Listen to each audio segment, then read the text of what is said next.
അനാമിക ഉറക്കപ്പുണർന്നു ബഹളം വെച്ചു. അച്ഛൻ, എന്താ മോൾക്ക് എന്തു പറ്റി? മുഖത്തെന്തു തൊട്ടച്ച? പാമ്പ് പോലെ. മോൾക്ക് തോന്നിയതാവാം. ഞാൻ പറഞ്ഞതല്ലേ കിടന്നുകൊണ്ട് ബുക്ക് വായിക്കരുത്, ഉറങ്ങുമെന്ന്. അമ്മ അവളെ ശകാരിക്കാൻ തുടങ്ങി. 8ാം ക്ലാസ്സുകാരിയാണ്. അവധി ദിവസമായിരുന്നതുകൊണ്ട് വെറുതെ ബുക്കൊക്കെ മറിച്ചു നോക്കി ഒന്ന് മയങ്ങിപ്പോയി. അമ്മ പറഞ്ഞു, സിദ്ധു ഇങ്ങോട്ട് വരുന്നത് കണ്ടുവെന്ന്.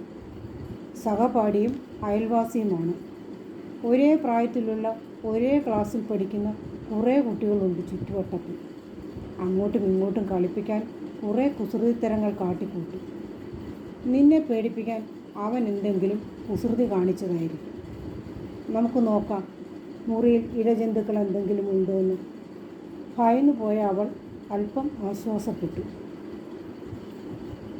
അപ്പോൾ കർട്ടൻ മറവിൽ നിന്നും അവൻ പുറത്തു വന്നു. ആൻറ്റി, ഞാൻ കുറച്ച് സിപ്പപ്പ് വാങ്ങിയിരുന്നു. മറ്റു കൂട്ടുകാർക്കൊക്കെ കൊടുത്തപ്പോൾ ഇവൾക്കും കൊടുക്കാൻ വന്നതാണ്. വന്നപ്പോൾ അവൾ മയങ്ങുകയാണ്.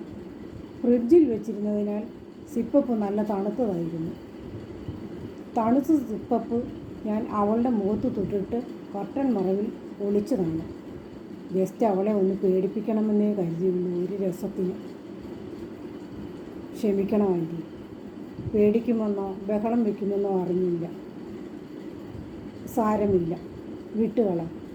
മാതാപിതാക്കൾ പറഞ്ഞപ്പോൾ ദേഷ്യത്തിൽ നിന്ന് അവൾ സിദ്ധുവിനെ നോക്കി പുഞ്ചിരിച്ചു.